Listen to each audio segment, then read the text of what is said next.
Sa aklat po ng Genesis Kapitulo 1, talatang 1, nang pasimula ay nilikha ng Diyos ang langit at ang lupa. Pagpapala po sa atin sa muling pagkaling ng kanyang mga banal. Good morning po mga kapatid.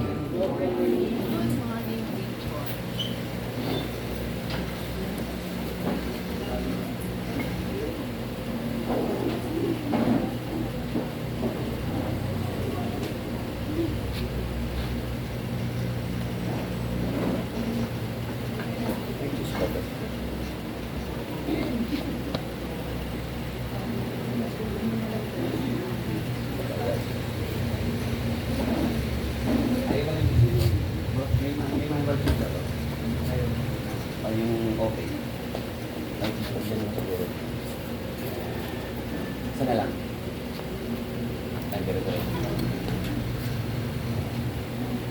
Good morning po muli mga kapatid at ating pong tunghayan po sa umagang ito muli ang pagpapala po ng Panginoon at ang kanyang katapatan po mga kapatid sa bawat sa atin na muli tayo kanyang ginising sa umaga pong ito. Sa umaga po ito mga kapatid, tayo nakapagkailanlan ng mga awitin para sa ating mahal na Panginoon. Pagpapasalamat po natin sa buhay at kalakasan natin pong natatamo para mula po sa Kanya. At napakasarap po umawit sa Panginoon at yung inawit po natin mga kapatid, yung Jesus na po, tagal na rin natin hindi naawit yung kanina yung pinakahuli. Yung huling mga verse po nun mga kapatid, bago po natin simulan yung pag-aaral, kung inyo pong papansinin, siya noon, bukas, ngayon. May kinalaman din po kasi rito yung mga kapatid po. Siya noon, bukas, ngayon. Sa dalangin mo'y tugon. Dito po mga kapatid, ating pag-aaralan, ang pamagat po ng ating pag-aaral ngayon ay aklat po ng Genesis. O yung buod na pag-aaral sa aklat ng Genesis. Bubuksan natin mga kapatid ang isang series ng pag-aaral at tapos po natin yung bagong tipan. Bagaman nung nakakarang mga taon, natalakay po natin pa isa-isang aklat po sa lumang tipan. Kung natatandaan nyo yung Nehemias, inaral natin yung Esther, yung Ezra, kay Jonas, kung natatandaan nyo, pa isa-isa po natin naaral. Ngayon po mga kapatid, sisimulan natin sa Genesis. Ang layunin po ng ganito pong estilo ng pag-aaral mga kapatid, ayon po sa bagong tipan, sabi doon, the full counsel of God. Yung maaralan ka sa buong katwiran ng Diyos. Sabi kasi doon sa 5:39 ng Juan, saliksikin nyo ang kasulatan sapagkat iniisip ninyo na sa mga yaon ay mayroon kayong buhay na walang hanggan. At ang mga ito ang nagpapatotoo tungkol sa akin.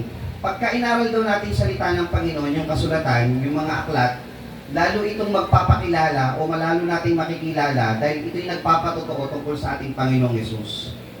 Isinulat daw ang mga bawat aklat, ang mga aklat na ito, upang magpatotoo sa Panginoong Yesus. At iniisip natin na pag inaaral natin ito, lalo nito tayong ilalapit sa Kanya upang tayo magkaroon ng buhay na walang hanggan. 5:39. Saliksikin ninyo ang kasulatan, number 1. Pangalawa, sapagkat iniisip ninyo na mayroon kayong buhay na walang hanggan. Yun yung pinakalayunin ng inyong pagsasaliksik. At ang mga ito, yung mga babasahin natin, mga aralin natin, at ang mga ito'y siyang nagpapatotoo tungkol sa akin. So yun po yung 5:39.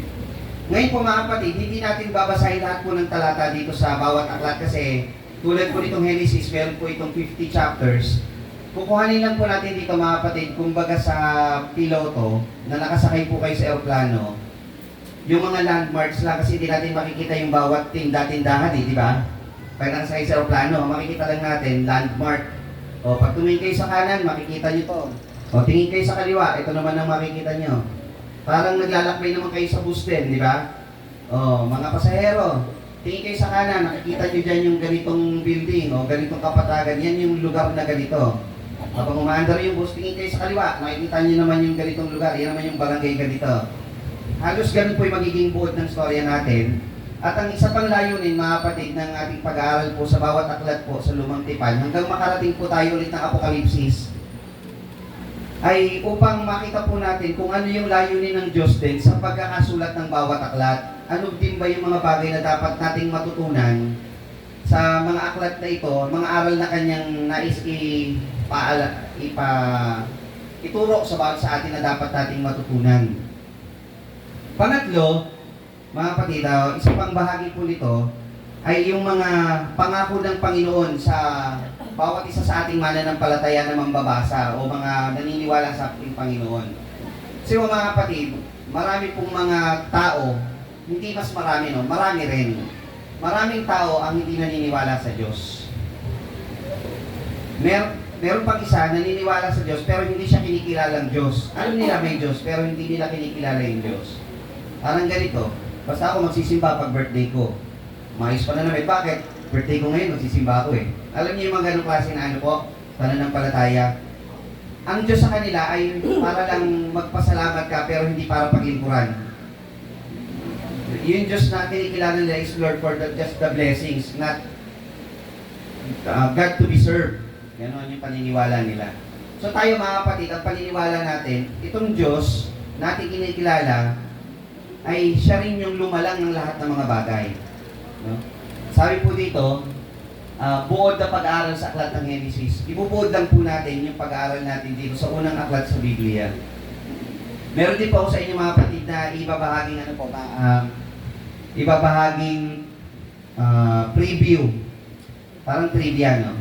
Alam niyo po ba na sa huling kapitulo, huling talata, o huling mga talataan ng huling aklat ng Lumang Tipan, yung Malakias, nagtapos po ito sa tema ng curse o tinatawag na sumpa. Bagong Tipan, papunta sa huling talataan ng Bagong Tipan, tinapos naman ito sa salitang biyaya. Paglikha, natapos sa sumpa, sinimula sa Panginoong Jesucristo, nagtapos sa biyaya at paghihintay ng mananampalataya sa Panginoong Jesucristo. It ends with the curse, it ends now with grace, blessing ng Panginoon. Ganda ng pagkakasulat talaga sa Biblia kung babasahin nyo ng end to end. Isa pang trivia mga kapatid, pag binasa nyo po ang buong aklat na Genesis hanggang Apocalypse, abutin po kayo ng 72 hours. Kung dire-diretso, 72 hours. Kung gusto niyo po itong basahin, bibigyan kayo ng tip, maglaan po kayo ng 15 minutes a day on 365 days. Sa isang buong taon, basahin niyo ng 15 minutes lang kung ilan ang matapos yung talata, kapitulo, 15 minutes.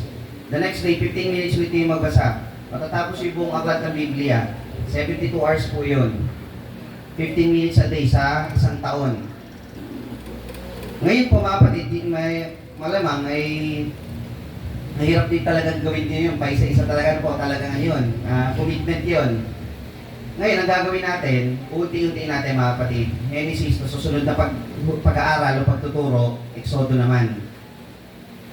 Kailan po tayo matatapos mga kapatid? Pag dumating na Panginoon, doon tayo titigil sa pag-aaral. Diba?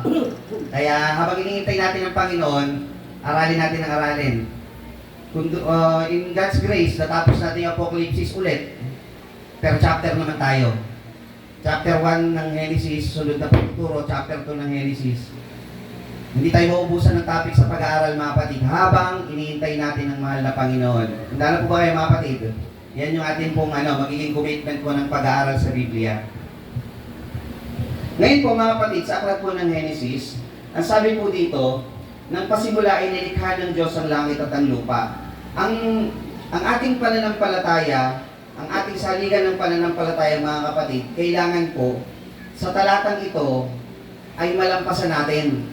Ibig sabihin, magkaroon tayo ng pundasyon at paniniwala na ito ay totoo. Pag itong talata pong ito, hindi nyo pinaniwalaan o meron kayong bahid na pag-aalinlangan sa talatang ito, lahat ng talata sa Biblia mababasa nyo, lalo na yung mga himala at tanda na ginawa, ay hindi mahihirapan kayong paniwalaan. Sample, pagka binanggit yung pagbiyak ng dagat, saan dumaan si Moises at ang mga Israelita, mahirap ba yun mangyari? Pa? Mahirap yun. Pero pag pinaniwalaan nyo to, basic yun. Nakuha nyo pa mga kapatid? Kasi ito, nilalang nga niya yung langit at ang lupa eh. Yung pagbiyak pa ng dagat, mahirap. Pababa. yung kay Noe, yung nagpaulan at nagpabaha, na sa buong mundo bumaha. Mahirap ba yun? Mahirap yun. Pero pag pinaniwalaan mo to, basic lang yun. Napakaliit na bagay lang ng pagpapabaha. Diba? Magbigay ka pa ng isa. Yung paggulo sa Sodoma at Gomora, nung ulan ng granizo, mahirap ba yun na magpaulan ng gano'n ng Panginoon sa isang bagay ng lupa? Sa ibang tao, mahirap paniwalaan yun. Pero pag pinaniwalaan mo to, itong basic foundation na to, mga kapatid, madali mo nang paniniwalaan yung lahat ng nakasulat dito, mga kapatid. Tulad ng pagkabuhay na maguli, hindi na mahirap yun. Bakit? Ito nga pinaniwalaan mo eh. Pero ang mga tao, hindi nila ito mapaniwalaan. Lalo na yung mga tinatawag na ateista. May makikita kayo niyan sa Facebook, yung mga mga ibang pangkat, mga scientist pa. Pero hindi sila ganun karami, pero may bilang din talaga sila. Dahil mas marami namang kahit scientist mismo, mas marami ang naniniwala sa Diyos kaysa sa hindi naniniwala. Bagaman marami rin ang hindi. At lumalaban talaga sila at hinahanapan nila ng scientific basis ang Biblia. Sa English po nito, mga kapatid, in the beginning, God created the heaven and earth. Hindi ko po nilagay yung Hebrew translation. Kasi po yung Genesis, ang ibig sabihin po niyan, sa ibang salita, the beginning. Sa ibang salita po, the origin. Ang simula. The origin. Ang simula daw, ng pasimula ay nilikha ng Diyos ang langit at ang lupa. First question na babanggitin ng isang nakikinig. Nasaan ang Diyos nung nilikha niya ang langit at ang lupa? Yun yung first question na dumarating sa kanila. Sasagutin po natin yun mamaya. Sabi po ng mga ibang scientifico, kagaya po noong 1903, ngayon po is 2023. Noong year 1903, meron po isang scientificong hindi mananampalataya, ang pangalan niya is si Herbert Spencer. Ang sabi niya, scientifico ito, lahat daw ng creation, o lahat daw ng nilalang sa mundo, lahat ng mga bagay na nandito, mundo, universe, ay mabubuo sa magitan ng 5 aspeto lamang. Kasi di siya naniniwalang Diyos ang lumalang eh. 5 aspeto lang para mabuhay o magkaroon ng mga bagay-bagay. Lahat ng nakikita mo, pati yung universe o anuman. Kailangan may time, may force, may action, may space, at may matter. Ano yung matter sa mga estudyante? Anything that occupies space that has mass and weight, diba? Yun. Tapos space, malawakan, action, may pagkilos, force, may puwersa o kapangyarihan, at pang-una, may panahon kasi daw isang bagay daw, evolution sila eh, di ba, Brother Larry? Evolution eh, dahil daw sa nag-evolve ang mga bagay-bagay, lumalaki, nagiging komplikado. Ang hindi niya alam, bago pa siya pinanganak, nagdeklara siya kasi ng ganitong bagay, 1903, bago pa siya pinanganak, inaisulat na ni Moises ang Biblia, di ba? At sa Biblia, isinulat na po ang sabi, in the beginning, God created the heaven and the earth. In the beginning, that's time. God, that's force, yung kapangyarihan. Created, that's action. The heaven, that's space. And the earth is matter. Ano pang hahanapin mo? Inunahan na siya ng kapangyarihan ng Panginoon na sinabi kay Moises upang isulat. So, yan ang pala hinahanap mo eh. So, masasagot pala lahat ng creation. Ay, tama pala yung sinasabi niya. No? Nung scientific ko. Ang sinasabi mong pinanggalingan lahat ng mga bagay ay nasa 5, opo. Nasa Diyos lamang kasi sinabi na po yun sa Genesis 1:1. Sinabi niya, nagkataon, pero palagay ko, talagang yun eh. Talagang providence na ng Diyos yun eh. Na ganito yung pagkakahani ng talata sa Genesis 1:1 eh. Upang ipakita na siya ang lumalang ng lahat ng mga bagay. In the beginning, God created the heaven and the earth. Bago tayo lumampas dito sa Genesis 1:1, kailangan po maintindihan natin itong bagay na ito, mga kapatid. Kailangan tumatak sa puso at isipan natin yung Creator. Sino po ditong nanay na may appliances? Wala kayong appliances sa bahay? Mga taga-bundok pa po itong kababayan natin. Sino po sa inyong nanay na may appliances ang kayang ipaliwanag paano gumagana yung kanilang appliances mula umpisang pyesa hanggang matapos? Paano gumagana? Sino pong pwedeng mag-elaborate? Kaya, paano gumagana yon? Mula sa kauna-unahang piyesa niya, pag kinalas nyo ha, paano yung gumagana? O sa kalalakihan, sino may sasakyan, motor o kotse? O ano man yan. Ayun yung ipaliwanag mula kauna-unahang piyesa niya hanggang sa kahuli lang parte. Kung paano ito gumagana. Kahit may mekaniko rito, Carol, may mekaniko rin. Kaya mo rin ba yun? Alam niyo po bakit? Bakit hindi niyo magawa? Kasi hindi kayo yung creator nun. Ang makakapag-explain lang nun, excuse me, yung gumawa. Ang isang komplikadong bagay gaya ng appliances, relo, ang liit lang nito, pero it requires a creator o designer, di ba? Ganun din sa sasakyan. Nakita niyo na ba yung biological structure ng tao, yung muscles, tissues, organs? Mas komplikado, di ba? And that deserves a creator. Hindi yun basta may sumabog lang na atoms, neutrons, at pagdating ng panahon, naging relo. May pagsabog, hangin, pressure, ano pa ba, init, lamig, volcanic eruption, at pagdating ng panahon ay naging gulong na umiikot sa kotse. Pwede ba?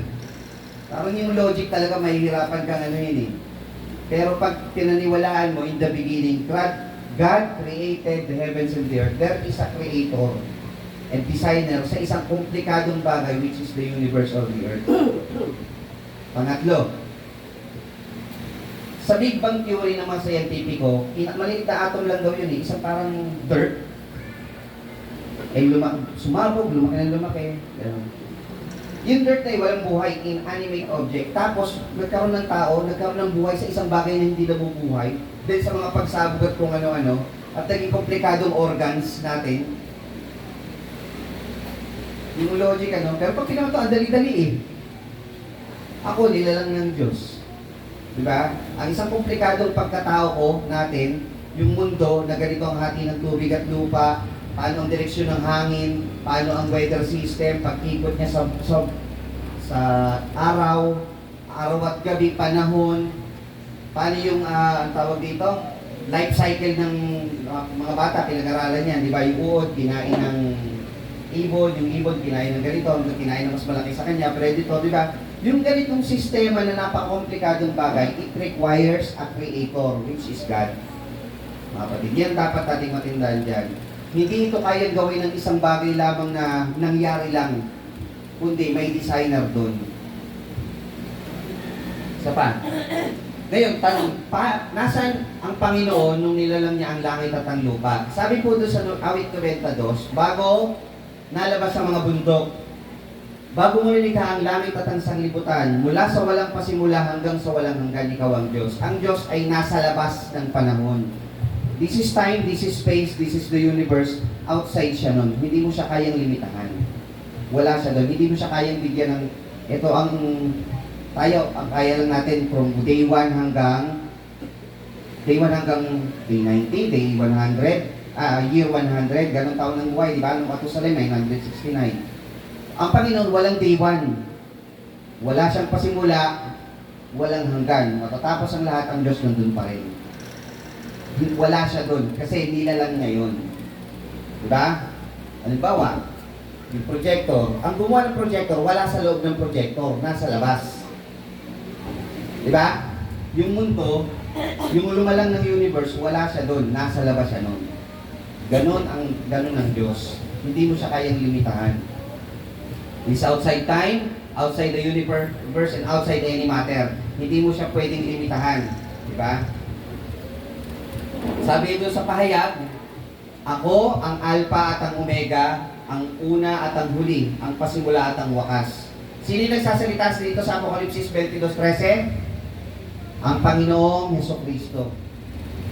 Diba? Ngayon, may ano na yung foundation na paniniwala mo. The Creator is Jesus Christ. Meron po tayong mga talatang dapat tandaan dito sa Genesis. Ito po yung Genesis 1:1. Tapos may nilagay po ang ibang talata. Yung 5:39, nabasa na po natin. Isa-isayin natin ito.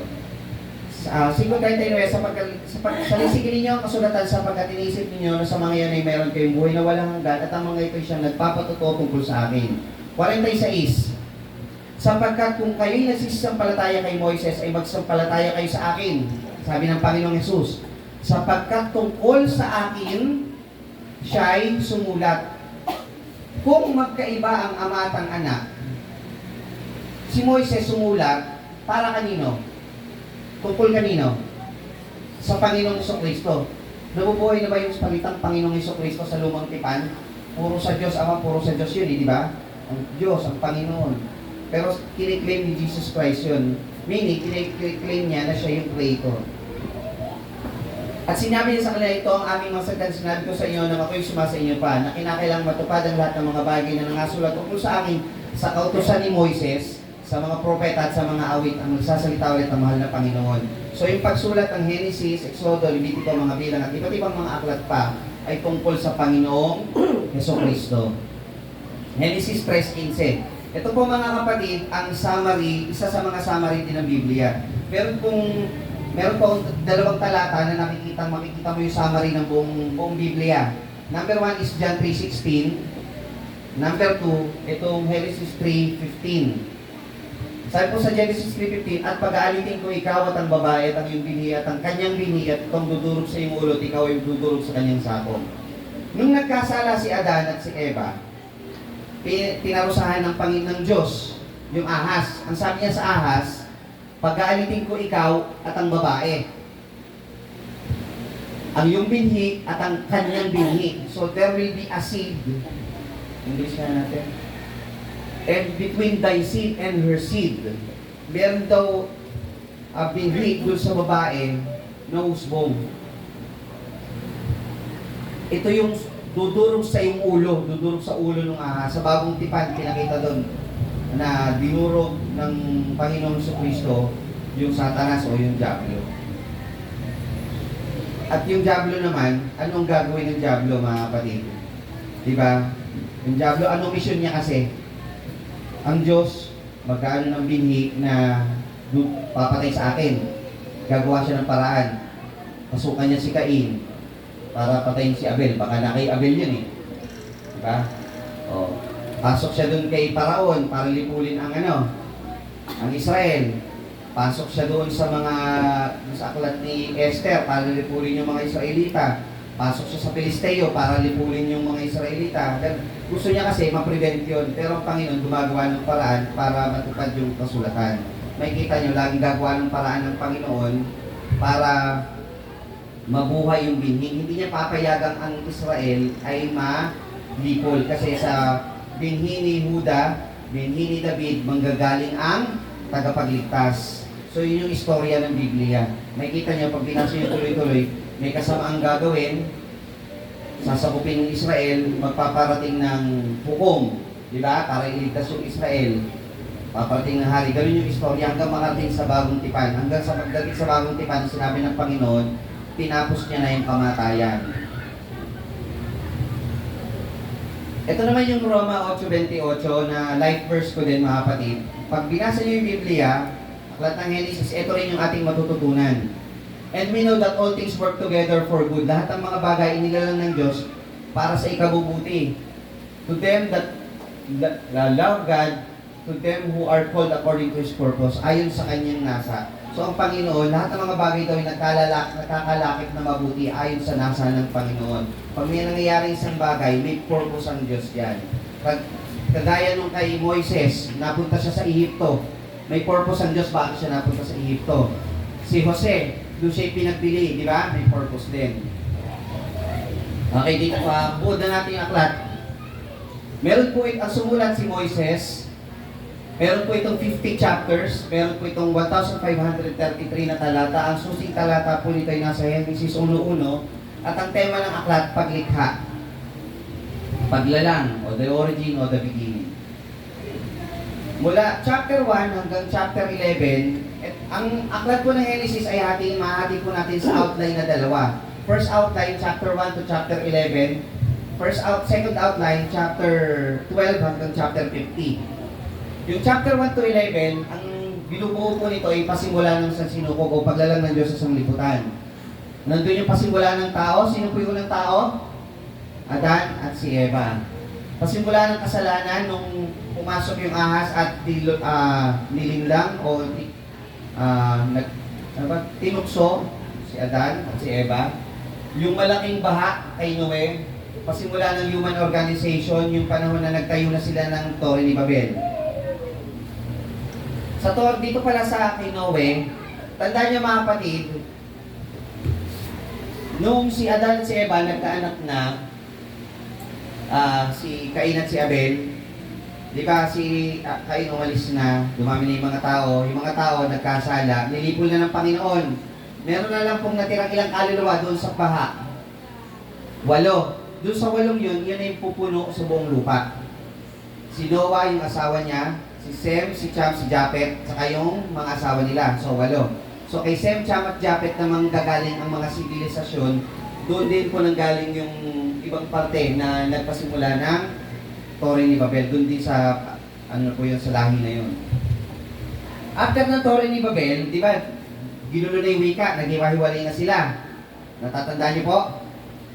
Yung chapter 12 to 50, yun na yung mga patriarka. Ibig sabihin ng patriarka, ito po yung mga magulang mula kay Abraham hanggang kay Jose. Mga magulang po yan. Patriarka, mga lalaki o yung mga tatay-tatay sa mga Pilipino ang tawag, mga tatay-tatay. Mga kauna-unahang mga magulang. So, mula kay Abraham hanggang kay Jose. Si Abraham, kasama si Lot, explain natin mamaya po. Si Isaac at si Ismael, kung hindi ko lang napaglagay ng mapa, mga kapatid, meron po kasing away o gulo na nanggagaling po o gera nang nagaganap sa Israel, di ba? Napabalitaan niyo yun? Ito yung Israel, napakaliit na bansa, nakapalibot po sa kanya, halos angkan po ni Ismael yun. Yun po yun, gano'ng karami po yung angkan ni Ismael doon.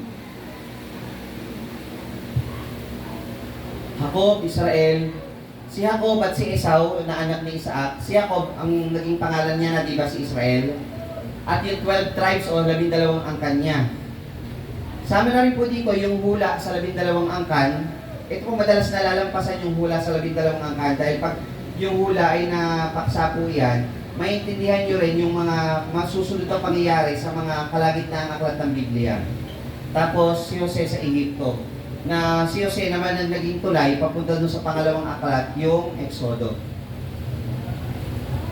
Chapter 1 to 4, pag tingin natin ito sa 1, 2, 3, 4, 5, 6. Ito naman yung magiging outline. Pero mas madali po kung isa-isahin na lang natin. Chapter 1 to 2. Nilalang ng Diyos ang langit at ang lupa 7 days. Sa ikapitong araw, siya po ay nagpahinga. Hindi po dahil siya'y pagod.